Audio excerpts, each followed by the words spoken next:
ये सेक्युलर बनने के चक्कर में मेरी रिक्वेस्ट है, सबसे हाथ जोड़ के मेरी विनती है, सेक्युलर बनने के चक्कर में हिंदुओं की बलि मत चढ़वाओ।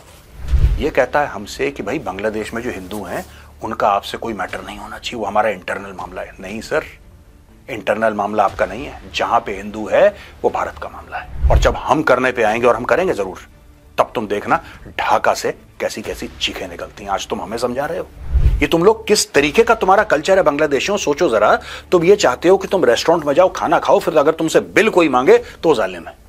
अगर तुम्हें अडानी इतना खटकता है तो अडानी को बोलो कि ठीक है साहब, 6 महीने के अंदर आप रैप अप करिए। बांग्लादेशी हैं वो, तो प्रोटेस्ट करना उनका फुल टाइम प्रोफेशन है। It is just known for protest and nothing else. सारे कांड खुद करते हैं और फिर उंगली भारत की ओर ये पॉइंट करते हैं कि भारत ही इन सब चीजों का जिम्मेदार है।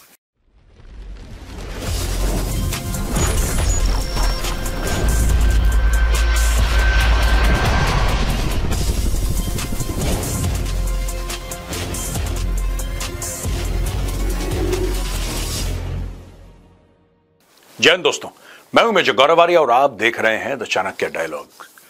दोस्तों, जनरल वकारुज्जमान जो बांग्लादेश के आर्मी चीफ हैं, उन्होंने कमेंट दिया और अब मैं आज बांग्लादेश के ऊपर थोड़ा सा डिस्कशन करते हैं। कुछ समय से बांग्लादेश हमारे रडार से हट गया था। दोस्तों, बात यह है कि बांग्लादेश का जो क्राइसिस है वो खत्म होने का नाम नहीं ले रहा और ये भारत को ब्लेम कर रहे हैं। सारे कांड खुद करते हैं और फिर उंगली भारत की ओर ये पॉइंट करते हैं कि भारत ही इन सब चीजों का जिम्मेदार है। अच्छा, chief of army staff of the Bangladesh army का यह कहना है कि साहब, हमें यह एक्सपेक्टेशन था कि जल्दी जल्दी हमारी ड्यूटीज खत्म हो जाएंगी और हम लोग वापस कैंटोनमेंट चले जाएंगे। यानी कि आर्मी जो डिप्लॉयड है सिविलियन एरियाज में, वो वापस कैंटोनमेंट के अंदर चली जाएगी, फौजी छावनियों के अंदर चली जाएगी और उनकी जिम्मेदारी खत्म होगी। लेकिन उन्होंने ये बोला कि हमारी जिम्मेदारी अब बढ़ती चली जा रही है। दोस्तों, मैं आपको बताता हूं जो बांग्लादेश का इतिहास है, बांग्लादेश के इतिहास का एक जिसको कहते हैं एक बड़ा प्रोमिनेंट फीचर यह है कि जितनी पाकिस्तान में मिलिट्री कू नहीं हुई है, उससे कहीं ज्यादा बांग्लादेश में हुई है। और बांग्लादेश में जब मन चाहे फौजी चलते फिरते आते हैं, 4 थप्पड़ लगा के ऊपर बैठ जाते हैं। यह बांग्लादेश का इतिहास है दोस्तों। और ये जो बांग्लादेश के आर्मी चीफ वकारुज्जमान ने बोला है कि साहब, हम लोगों की और जिम्मेदारियां हैं, हमें डिलीजेंटली अपनी जिम्मेदारियां निभानी है। क्या है ये जिम्मेदारी? क्या है ये जिम्मेदारी? सिर्फ ये है कि जितना सिविलियन एरिया में अपना प्रेजेंस बढ़ा सकते हो बढ़ाते जाओ। अगस्त में गई थी शेख हसीना, अगस्त में। सितंबर, अक्टूबर, नवंबर, दिसंबर, जनवरी, फरवरी, दोस्तों 6 महीने कंप्लीट हो चुके हैं। इनफैक्ट 6 महीने से ज्यादा हो चुके हैं, 6.5 महीने हो चुके हैं। और अभी तक चुनाव कब होंगे ये किसी को पता नहीं है। मोहम्मद यूनुस बोल चुका है कि साहब 2026 से पहले, बिफोर 2026 मुझसे बात भी मत करना, मैं तब डिसीजन दूंगा कि कब चुनाव होने वाले। अब इसमें देखिए, अमेरिका यूएस एड का पैसा बंद कर देता है। जो ये जो बाइडेन का पिछलग्गू था डोनाल्ड ट्रंप ने वो पूंछ काट दी। डोनाल्ड ट्रंप ने बोला कि जो अम्बिलिकल कॉर्ड है बिटवीन मदर एंड चाइल्ड, इसको काटो सबसे पहले। यहां पे मदर है जो बाइडेन और चाइल्ड है मोहम्मद यूनुस। अम्बिलिकल कॉर्ड काट दिया डोनाल्ड ट्रंप ने। अब ना इनके पास पैसे, अब ये गए फंस।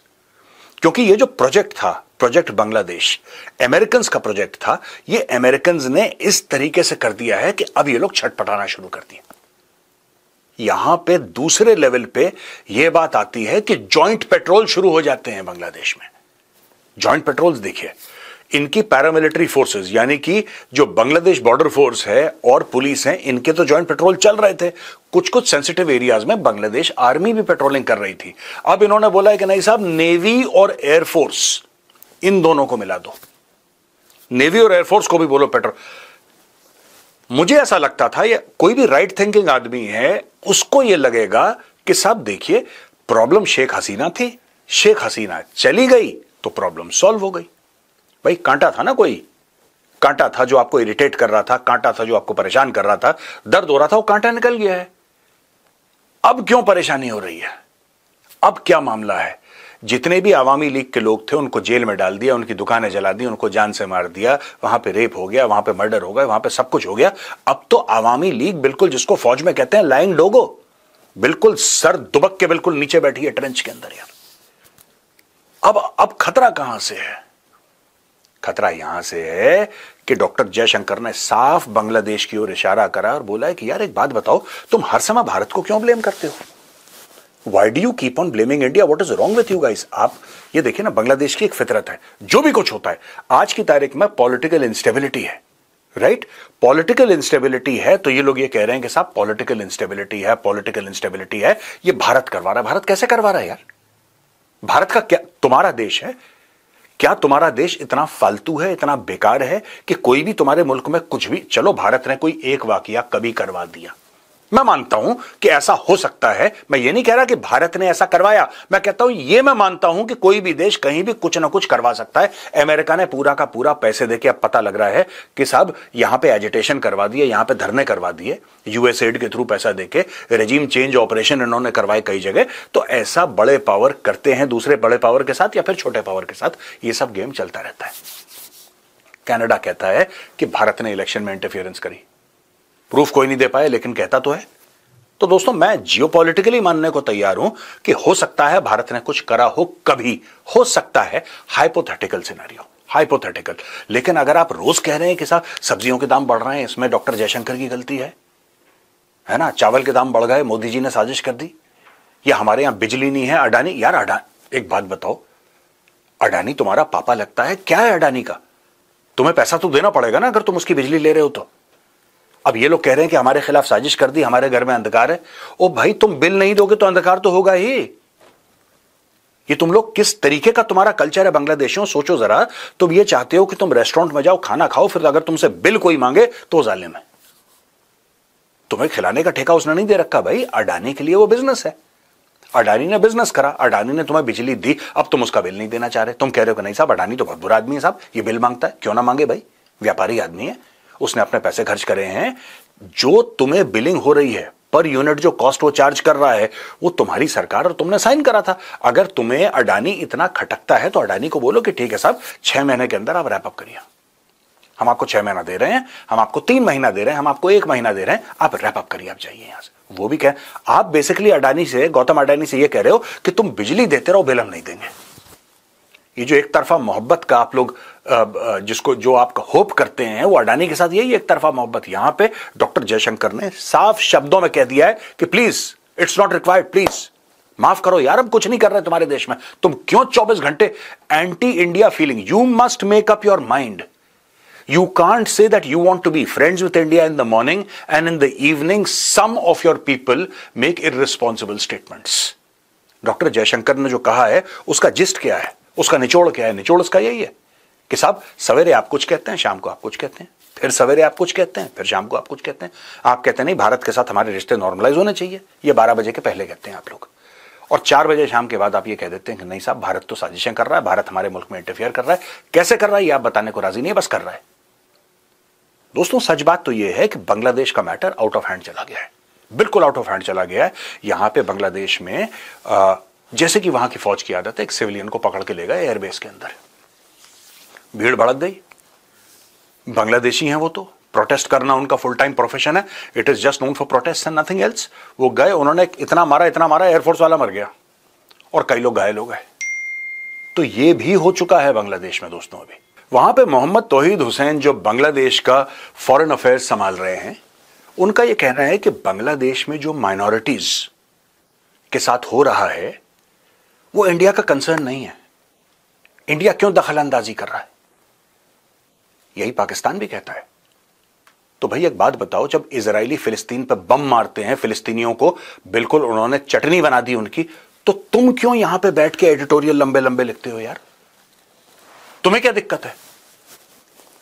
तुम्हें क्या दिक्कत है? मैं ये पूछना चाहता हूं बांग्लादेश, ये तौहीद हसन यही कह रहा है ना, इनका यही कह रहा है कि साहब जो यहां पे हिंदुओं के साथ हो रहा है, जो भी हो रहा है, वो इंडिया का कंसर्न नहीं है। इंडिया का क्यों नहीं कंसर्न है? पहली बात, इंडिया का क्यों नहीं कंसर्न है? एक जमाने में वो भारत का हिस्सा हुआ करता था, वो हिंदू हैं। For every Hindu, whether is in Mauritius, whether is in America, whether is in Europe, is in Bangladesh, Pakistan, Afghanistan, Sri Lanka, wherever, India is his or her natural home. India is the natural home of Hindus.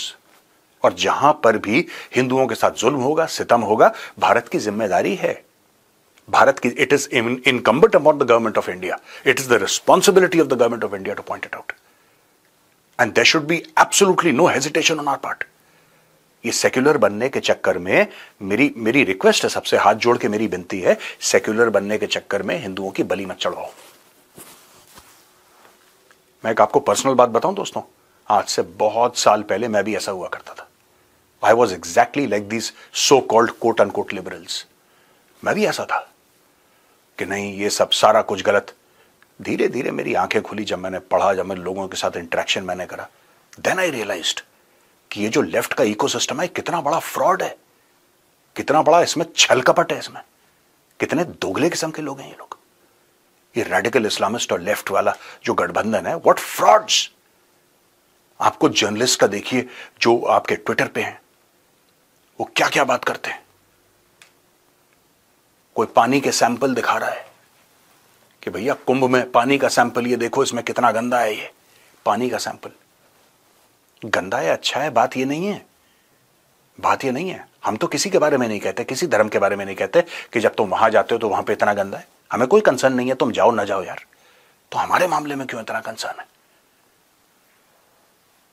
आज की तारीख में बांग्लादेश का जो external affairs का senior adviser है, या जो भी उनका एडवाइजर है, he is not a foreign minister actually, वो कहता है कि it is not your concern Hindus के साथ जो हुआ है, it is our concern. Obviously they are Hindus यार, and you should be proud of the fact that we are standing up for Hindus everywhere and we should stand up for Hindus everywhere। Africa में हो, कहीं पर भी हो, अगर वो हिंदू है तो भारत उसका नेचुरल होम है, वो यहीं से गया है।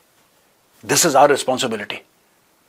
57 मुस्लिम कंट्रीज छाती पीटती हैं पैलेस्टीन के लिए, कोई तो उनको नहीं कहता कि यार अच्छा बेटा तुम इसीलिए उनका साथ दे रहे हो क्योंकि तुम मुस्लिम हो और वो मुस्लिम है, इसलिए तुम। सच तो यही बात है, सच तो यही बात है। आपको क्या लगता है दोस्तों, मैं आपसे यह पूछता हूं, आपको क्या लगता है पाकिस्तान के पासपोर्ट में यह लिखा है कि यह पासपोर्ट हर एक मुल्क के लिए जायज है, सिर्फ इजराइल के लिए नहीं। ऐसा क्यों है, ऐसा क्यों है, यह बताइए ना, सोचिए। पाकिस्तान का क्या लेना देना इजराइल से। अगर मैं पाकिस्तानियों से कल पूछूं कि बेटा तुम्हारा क्या लेना देना इजराइल से, तुम्हें क्या खुजली हो रही है, हजारों किलोमीटर दूर जो भी हो, तुम अपना काम करो, तुम अपना नहीं।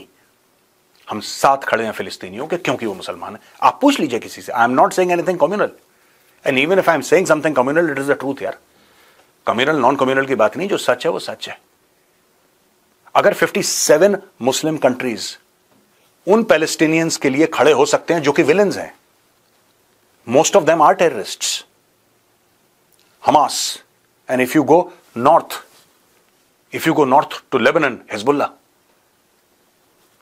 ठीक है ना। बिल्कुल इजराइल का जहां पे हाइफा है, Haifa is on the north western side of Israel, इस तरफ है हाइफा, उसके ऊपर देखिए पूरा ऊपर लेबनान है, लेबनान में तो बैठता है हिजबुल्लाह। तो मुझे एक बात समझ में नहीं आई, ये जब इजरायली बॉम्बिंग करते हैं गाजा की तो 57 मुस्लिम कंट्रीज में हल्ला होता है, बांग्लादेश भी कहता है कि बड़ा बुरा हुआ, बड़ा, तुम्हें क्या लेना देना बे। मैं इजरायलियों को कहता हूं तुम 4 बम और जब कोई मुंह खोले तुम 1 बम और मारो। और मैं इजरायली सरकार से यह पूछता हूं कि तुमने बम मारना बंद क्यों कर दिया इनके ऊपर। चमकाओ और फिलिस्तीनियों को अच्छी तरीके से चमकाओ, ऐसी चूड़ियां कसोगे मजा आ जाए। यह कहता है हमसे कि भाई बांग्लादेश में जो हिंदू हैं उनका आपसे कोई मैटर नहीं होना चाहिए, वो हमारा इंटरनल मामला है। नहीं सर, इंटरनल मामला आपका नहीं है, जहां पे हिंदू है वो भारत का मामला है। We do not respect your territorial boundaries, we will not respect your territorial and your geographical and your so called sovereign boundaries if you act against Hindus. It is the responsibility of India to act against those who act against Hindus. आपको जवाब तो देना पड़ेगा। देखिए बांग्लादेश में आपको, आप साफ तौर पे बता रहा हूं, गवर्नमेंट ऑफ इंडिया इतना खुलडुल के नहीं बोलेगी, मैं खुलडुल के बोल देता हूं, मैं साफ सीधी बात आपसे करता हूं। They will be accounting for this. ये जो तुम इतना हीरो बन रहे हो ना, ये जो तुम्हारा जितना जो हीरोपना है तुम्हारा कि हम ये कर देंगे, तुम लोग कुछ नहीं कर सकते, कुछ नहीं कर सकते तुम। और जब हम करने पे आएंगे, और हम करेंगे जरूर, तब तुम देखना ढाका से कैसी कैसी चीखें निकलती हैं। आज तुम हमें समझा रहे हो कि जो भी अंदर हो रहा है बांग्लादेश में हिंदुओं के खिलाफ, that is not your matter, it is our matter sweetheart, it is our matter. अगर हम नल बंद कर देना, प्यासे मर जाओगे। तुम्हारा पानी, तुम्हारा खाना, तुम्हारा पैसा सब इंडिया से आता है। 4000 किलोमीटर का बॉर्डर है तुम्हारा भारत के साथ, 4000 किलोमीटर का, ठीक है। और तुम्हारे 2.5 करोड़ भिखमंगों को यहां पे हमने पाल रखा है। 2.5 करोड़ तुम्हारे भिखमंगे हैं जो भारत में आके पल रहे हैं। आज वो पता नहीं राणा अयूब और कौन सी, मैं उसका ट्वीट देख रहा था, कौन पता नहीं रो रहा है कि आपने रोहिंग्यास को डिनाई करा है एजुकेशन, यू हैव डिनाई, पता नहीं कौन, सम राणा अयूब और some other journalist was saying कि आपने डिनाई करा है रोहिंग्यास को। क्यों? चाचा लगता है तुम्हारा रोहिंग्या? क्यों? तुम्हें क्यों दुख है? तुम तो इंडियन सिटीजन हो, तुम्हें रोहिंग्यास का क्यों दुख है? राणा अयूब, तुम्हें इसलिए दुख है रोहिंग्यास का क्योंकि वो मुस्लिम है, तुम्हें इसलिए दुख है, दैट इज वाई, राइट? आज तक तुमने यहां पे इंडियंस जो हैं, हिंदूज जो हैं, उनको कोई प्रॉब्लम है उसके लिए तुमने आवाज नहीं उठाई। तुम भारत के संविधान का इस्तेमाल करके, भारत के राइट्स का इस्तेमाल करके भारत को खोखला करने की कोशिश कर रही हो। And I am calling you out today. मैं नाम कभी नहीं लेता दोस्तों, मैं नाम कभी नहीं लेता, लेकिन आपने देखा ये ग्लोबल इस्लामिस्ट इकोसिस्टम, एक को दर्द होगा तो दूसरे को दर्द होगा, एक को फिलिस्तीन में दर्द होगा तो वहां पे ढाका में किसी को दर्द हो रहा है, यहां पे रोहिंग्यास के बच्चे स्कूल नहीं जा पा रहे तो यहां पे जर्नलिस्ट को दर्द हो रहा है भारत में। और अगर गौरव आर्या को इस चीज का दर्द हो कि वहां पे ढाका में हिंदुओं का घर जलाया जा रहा है या कॉक्सेस बाजार में हिंदुओं का घर जलाया जा रहा है, तो गौरव आर्या कम्युनल है। क्यों भाई?